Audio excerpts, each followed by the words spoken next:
Hola, hi, bonjour, namaste everyone. A very warm welcome to my channel. This is Muskan and I hope that you all are doing great, and if not, then please be patient and please be hopeful, because if it's the silence before the storm, then it is the storm before the silence. So guessing by the thumbnail, you must have understood by now that in today's video, we are going to talk about all the books that got recommended to me by chat-gpt. So a few days back, I just randomly went on the platform, on the chat-gpt platform, because I wanted, for a change, I wanted to read a different book of a different genre, and I told the platform my requirements or my taste in books.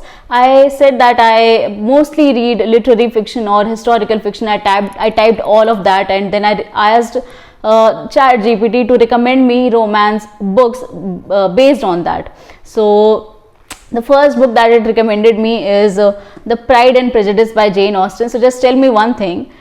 If you are a reader of romance, and even if you are not a reader of romance but a reader of general other genres, how can you not have this book on your shelf, and how can you not read it? Because I have read other books by her as well, and the thing is that the writing of Jane Austen has such an impact on you that, you know, even after months and years after reading the book, even if you're sitting idle somewhere else at some place, you would be transported in an instant into the world of Austen. So I just watched, for this particular book, I watched the movie prior to reading the book, and I have read the book. So it is a story about Elizabeth Bennet and Mr. Darcy, and Mr. Darcy, the character, is so surprising.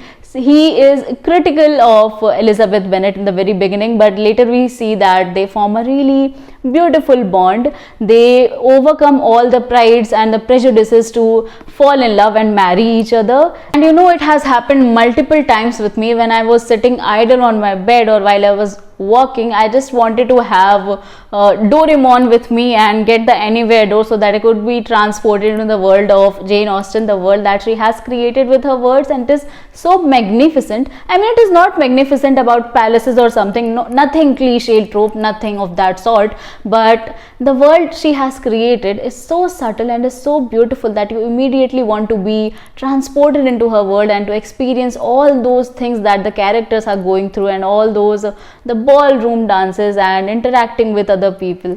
It is just so beautiful, and you must read this book. And I read this book even before chat-gpt was born, so I am in the position to recommend this book to you.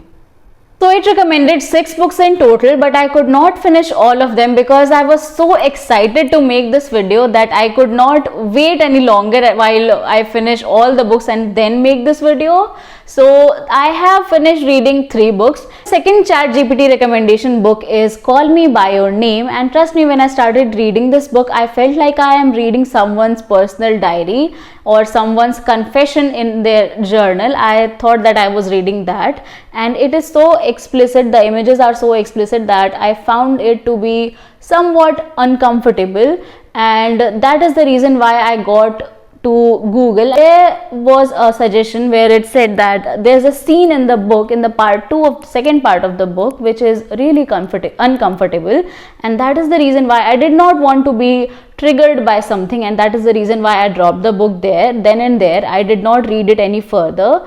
I am going to talk about my most favorite book amongst all the 6 books that chat-gpt recommended me at the end of this video, and it is going to be so special because this book has made me think a lot, and this book has made me realize the things that I did not feel that I would ever understand in my life.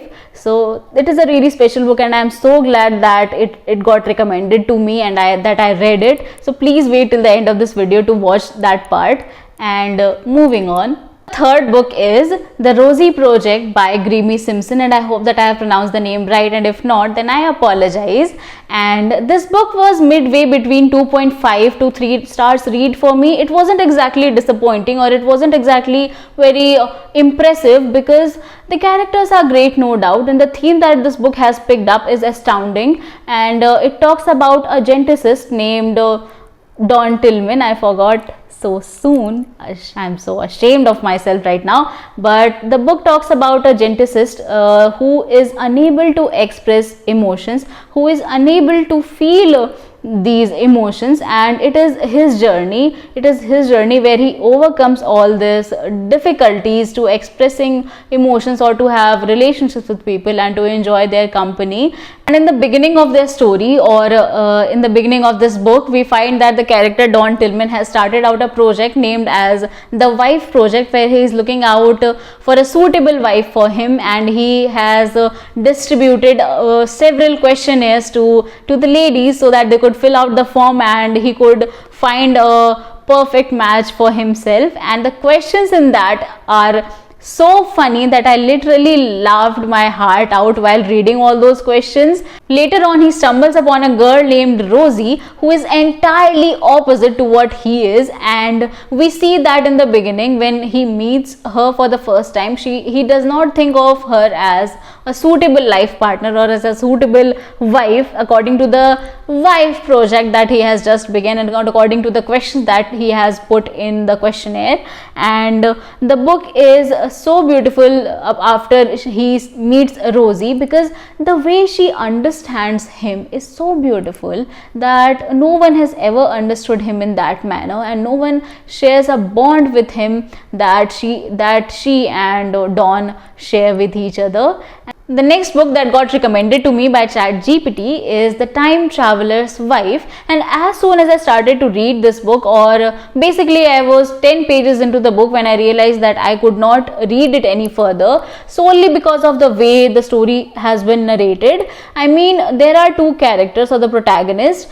So there's one page, or major in most of the time there's just a paragraph dealing with the perspective of one character and then the perspective of another character. So normally what we read is that there's a entire plot, and the readers make their own perspective or develop their own viewpoints about the story or about the characters. But that does not happen in this book, as the characters are already explaining or already narrating to you their own point of views or their own experiences and their perspective and how they felt about them. So I found that to be really off-putting. Next book from the recommendation is the Outlander series, and I know that it has been adapted into a web series as well, but if I have not even read a single page of this book, but if there's any one of you who has read this book or who has watched the series, just do let me know how the story flows or what the characters are or what the story is all about. Anything would be helpful, really.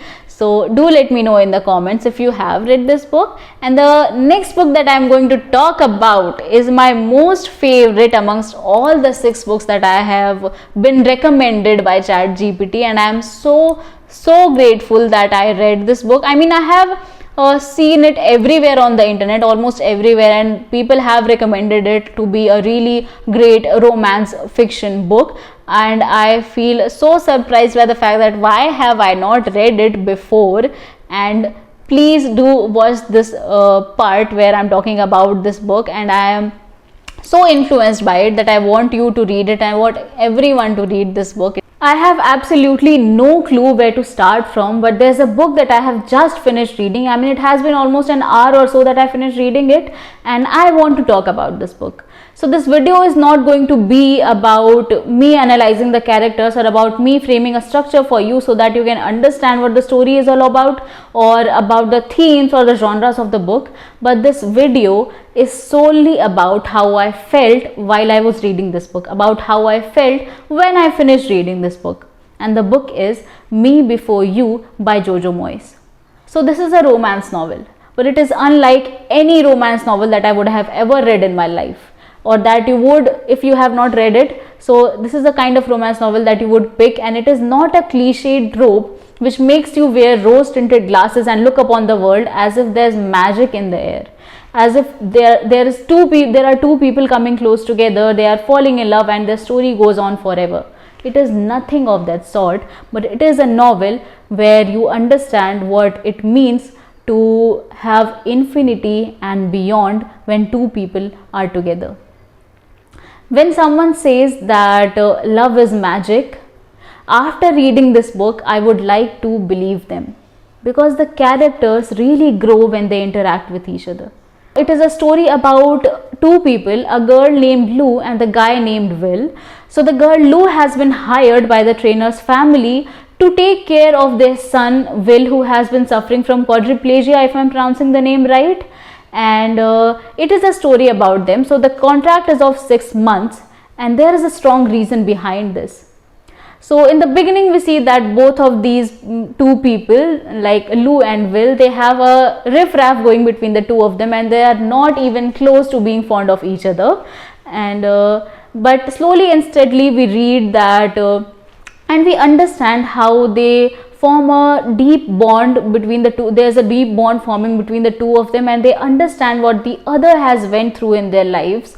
And they really grow while they interact with each other. And by growth I mean that Lou has a really limited life, and then she, after interacting with Will, she understands, or she realizes her potential. She realizes that there are so many possibilities for her in this life. And after while at the end of this book you see that she has enrolled herself in a college at the age close to 30 or something, 27, and she finds a purpose for her life, that she has not limited herself to the town that she lives in, to the 4 walls that she stays in. And when I picked up this book, I was hoping that it would be a life affirming read for me, because I don't usually read romances. I mean, I only allow myself to read romance once every year at the time of Christmas, just to have that feel good vibes. But this book has a really sad ending, and I would like to tell you that please don't let it stop yourself from reading this book just because it has a sad climax, because it would really make you understand things. It is not a cliched romance genre book. Have you heard the phrase when people say that to love someone enough to let them go? Although I don't feel that I could ever love someone in my life enough to let them go, but this book is all about that. If you want to understand this phrase in its totality, you should and must, and whatever is there in this dictionaries of affirming words, you should and you must read this book for the sole purpose of understanding what it means to let someone go, to love them enough to let them go. And if you are someone planning to read this book, just skip a few seconds of this video, because I'm going to reveal a spoiler here. Have you watched the movie starring Hrithik Roshan and Aishwarya Rai?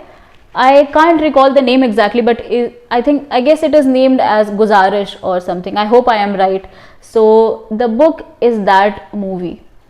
It has a sad ending, which is something that has been portrayed in the movie.